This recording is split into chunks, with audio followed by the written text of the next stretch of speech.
전라북도 지방도 낮 기온이 36도를 넘어서는 등 폭염이 11일째 이어졌습니다. 주말과 휴일은 물론 당분간 폭염 기세는 지속될 전망입니다. 도내 자동차 산업이 위기 국면인 가운데 광주형 일자리가 주목받고 있습니다. 절반 수준의 연봉으로 일자리를 늘리겠다는 건데 찬반 논란이 뜨겁습니다. 민주평화당 당대표 후보 토론회가 전주 MBC에서 열렸습니다. 6명의 후보들은 전북경제 회생과 새만금 공항 문제 등의 공방을 주고받았습니다. 여러분 안녕하십니까? 도내 전역에 열 하루째 폭염특보가 내려지면서 가마솥 찜통더위가 갔을 줄 모르고 있습니다. 도내 대다수 지역 수온주가 35도를 넘어서며 올 들어 가장 높은 기온을 기록했습니다. 김도헌 아나운서가 전합니다. 도심 아스팔트 위로 이글이글 아지랑이가 피어오릅니다. 따가운 햇볕에 달궈진 도시는 숨이 막힐 듯한 열기를 피할 길이 없습니다. 오늘날 최고 기온은 순창이 36.6도로 사람의 정상 체온 수준으로 치솟는 등 올 들어 가장 더웠고 우주도 36.4도, 전주도 36도를 기록했습니다. 바닷바람이 불어오는 군산과 부안, 김제 등 서해안에만 주의보 수준의 특보가 내려졌을 뿐 나머지 11개 시군은 폭염경보가 발령된 상황. 벌써 열 하루째 폭염특보가 이어진 가운데 주말과 휴일에도 살인적인 더위가 누그러질 조짐은 보이지 않습니다.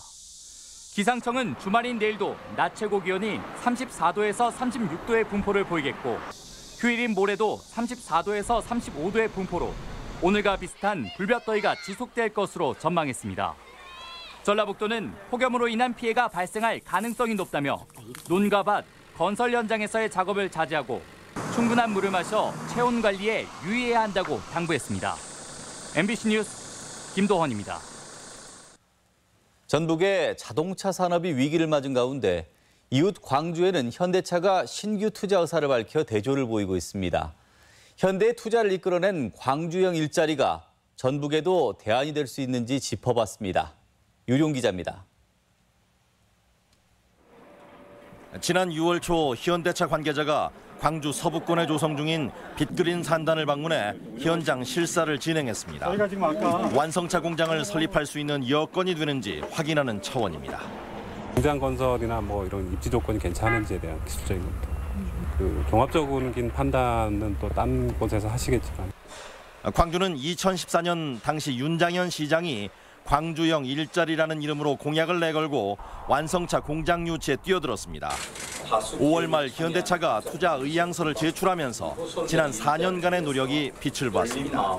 이제 광주형 일자리는 광주 발이지만 대한민국의 새로운 일자리 창출의 마중물이 될 수 있기를.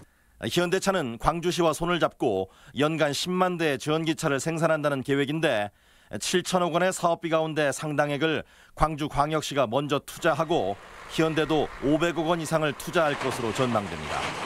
이렇게 되면 광주에는 현대차 전주공장의 절반 규모의 공장이 신설돼 직간접적으로 만여 명의 일자리가 만들어질 것으로 예측됩니다. 그런데 생산직 연봉은 4천만 원 수준으로 책정돼 업계의 절반 정도인데 광주시가 임대주택 등을 공급해 부족한 부분을 메운다는 계획이어서 광주형 일자리로 불립니다. 얼마 전 GM 군산공장의 폐쇄를 지켜본 전북으로서는 타산지석이 될 수 있어 관심이 뜨겁습니다.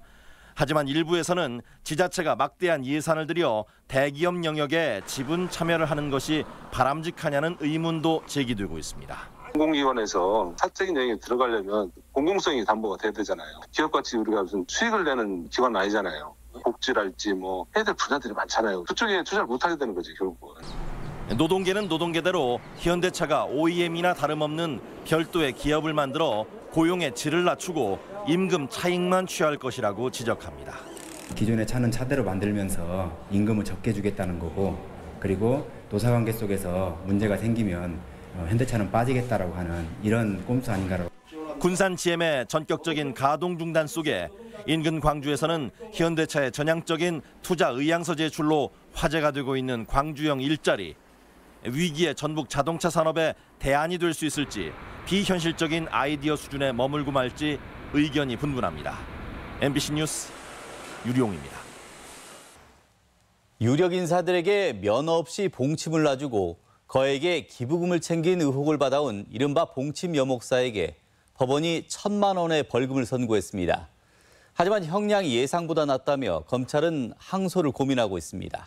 한범수 기자입니다. 전주지방법원은 사기와 의료법 위반 등의 혐의로 기소된 44살 이모 씨와 동업자 50살 김모 씨에게 각각 벌금 1,000만 원과 300만 원을 선고했습니다. 재판부는 기소 사실 가운데 의료법 위반과 기부금품 모집법 위반 혐의만 인정하고 나머지 혐의는 무죄를 선고했습니다. 재판부는 우선 봉침 시술은 쇼크사를 초래할 수 있을 만큼 위험해 이 씨가 면허도 없이 시술한 건 명백한 불법이라고 밝혔습니다. 두 사람이 공모에 등록을 하지 않고 각종 인터넷 매체와 언론을 통해 기부금을 모은 것도 불법이라고 명시했습니다.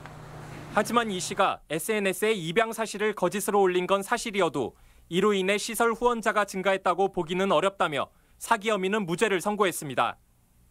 또 이 씨가 시설을 설립하며 허위 경력증명서를 제출한 건 맞지만 공무집행을 방해한 건 아니라고 판단했습니다. 선고 관련해서 한 말씀만 해주세요. 상당부분 무죄가 나왔는데 어떻게 좀 생각하시는지 말씀하세요. 시민단체는 이번 재판으로 이 씨와 돈의 유력 인사들의 유착 여부가 밝혀지지 않았고 형량도 기대에 미치지 못했다며 실망감을 드러냈습니다. 검사가 기소를 축소해서 문제를 더 키웠다라고 생각이 들고요. 그렇기 때문에 이번 사기죄와 그다음에 유괴 공무집행 방해죄가 무죄로 판결났다고 봅니다. 검찰은 1심 선고 결과를 면밀히 검토한 뒤 조만간 항소 여부를 결정할 계획입니다. MBC 뉴스 한범수입니다. 민주평화당 당대표를 뽑는 첫 TV 토론회가 전주 MBC에서 열렸습니다. 후보들 모두 현 정부 경제 정책을 비판하며 전북 경제 살리기에도 다양한 해법을 내놨습니다. 이경희 기자입니다. 호남의 당원의 80%가량이 집중된 민주평화당. 당대표 후보들이 나선 첫 TV 토론회에서는 6명의 후보 모두 위기의 전북 경제 해법을 제시했습니다. 유성엽, 정동영 후보와 함께 전북이 연고인 허영 후보는 전남 지역이 반대해온 새만금 공항 문제를 따져 물었습니다. 무안공항도 지금 활성화가 안 되는데 군산공항까지 설치를 하면 어렵지 않느냐. 그래서 반대 의견을 내셨었습니다. 전남 연구의 후보들은 모두 새만금의 공항은 꼭 필요하다고 못 박았습니다. 대체적으로 그건 큰 흐름은 아니라고 봅니다. 그리고 저는 새만금에 공항이 정말 제대로 된 공항이 들어서는 것을 저는 반깁니다.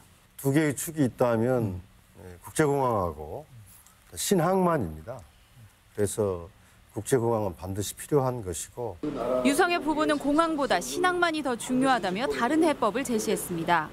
인천공항에서 새만금으로, 새만금에서 무안공항으로, 김해공항으로 이어지는 서남해안 L자형 고속철도를 한번 건설하는 것이. 정동영 후보는 호남 내 전북의 낙후를 언급하며 이를 바로잡겠다고 말했습니다. 쉬고 있는, 문 닫아 있는 군산 GM 자동차 공장을 자율주행차의 거점으로 만들 수 있다고 확신합니다. 정권의 의지가 중요한데. 문재인 정부의 경제 정책에는 한 목소리로 비판의 수위를 높였으며 경제 정당으로 거듭나겠다고 말했습니다. 정말 무너져 내린 이 서민 경제, 민생 경제를 살릴 수 있는 경제정책 개발 정당으로서 여러분들의 평가를 받는데 혼신의 힘을. 이 밖에 정동영 의원은 중소기업 자영업자 정당을 표방해 당의 선명성을 강화하자고 말했고, 유성엽 의원은 새로운 당을 만들려면 새 인물이 당대표가 되어야 한다고 강조했습니다. MBC 뉴스 이경입니다. 한병도 청와대 정무수석은 전북을 찾아 일부 중앙 언론의 기금본부 흔들기를 강하게 비판했습니다. 한 수석은 도청에서 송하진 지사와 만나 기금본부 전북 이전을 비꼰 일부 언론 기사를 비판하며 기금본부는 전북에서 안정적으로 발전할 것이라고 밝혔습니다. 또 군산을 포함한 전북 현안을 차질 없이 챙기고 지방과 중앙의 재정 분권도 고민해 나가겠다고 밝혔습니다. 특장차 기업인 주식회사 나노스가 새만금의 전기자동차 사업을 추진합니다. 나노스는 도청에서 투자 협약을 맺고 2024년까지 새만금 산단 33제곱미터에 1,200억 원을 들여 전기자동차 생산 공장을 짓기로 했습니다. 도는 이번 투자 협약으로 1,000명의 신규 고용과 GM 군산공장 협력업체의 일자리 창출, 그리고 특장차 클러스터 조성을 기대했습니다. 전북에 지역사를 담은 역사 교과서 보조 교재가 나왔습니다. 박근혜 정부의 획일화된 교육을 우려해 만들어진 교재로 역사를 지역의 관점에서 접할 수 있는 길이 열린 겁니다. 강동엽 기자입니다. 박근혜 정부가 논란 속에 강행한 국정 역사 교과서. 당시 획일화된 교육을 우려한 전북교육청은 대안 찾기에 나섰고 교수와 교사 30여 명이 참여해 2년 6개월 만에 중고생을 위한 역사 교과서 보조교재가 완성됐습니다. 보조교재는 전북 전체 지역사를 다룬 첫 번째 역사책이라는 점에서 의미가 큽니다. 익산과 부안 등지에서 중흥기를 맞은 백제와 조선 왕조의 발상지 전주, 국권을 빼앗긴 혼란기 속 민초들의 항거와 아픔도 조명했습니다. 백제 무왕부터 정열입과 김주열 열사, 혼불의 최명희 작가까지 전북의 주요 인물도 소중하게 다뤘습니다. 우리나라 역사 교육에서 한계가 될 수 있는 지역 정체성 확립의 어떤 새로운 대안으로서 우리 이번 보조교재가 방향성을 취했다는 것을. 또 연도에 따른 획일적 구성에서 벗어나 시대를 주제별로 서술해 학생들의 이해를 도왔습니다. 그 밖에 우리 사회가 직면한 여성과 이주민, 통일 문제를 함께 고민하는 장도 마련됐습니다. 스스로 질문을 던지면서 당시 시대적 문제를 인식하고 사회와 구성원이 나아가야 할 방향을 생각해보는 경험을 하게 될 것이라 생각합니다. 보조교재는 역사 수업이 있는 중학교 2학년과 고등학교 1학년에게 배포됐으며 다음 학기부터 수업에 활용됩니다. 저희 지역 인물에 대한 설명들도 잘 나와 있고 또 그래서 저희 지역에 대한 이해도나 또 자부심이 높아진 것 같아요. 올해는 초등생을 위한 교재도 추진돼 자라나는 학생들에게 지역의 자긍심을 심어주는 계기가 될 것으로 보입니다. MBC 뉴스 강동엽입니다. 폭염에 따른 여름철 학생들의 건강권 보장을 위해 도내 초중고 760여 개 학교가 순차적으로 방학에 돌입합니다. 도내 대부분 학교는 다음 주쯤 방학에 들어가며 방학 일수는 30일 안팎으로 각 학교 운영위원회 심의에 따라 결정됩니다. 간추린 뉴스입니다. 전주에서 열리는 여름 음악 축제 전주 얼티밋 뮤직 페스티벌의 자원봉사자 발대식이 130여 명이 참석한 가운데 열렸습니다. 전주 얼티밋 뮤직 페스티벌은 국카스텐, 이승환 등 40여 팀이 참여해 다음 달 3일부터 4흘간 전주 종합경기장에서 열립니다. 1년째 공석인 국민연금 기금운용본부장 공모에 금융 전문가들이 대거 몰렸습니다. 공모에는 30명이 지원했는데 국민연금공단은 공정한 심사와 엄격한 검증을 거쳐 후보자를 추천한다는 계획입니다.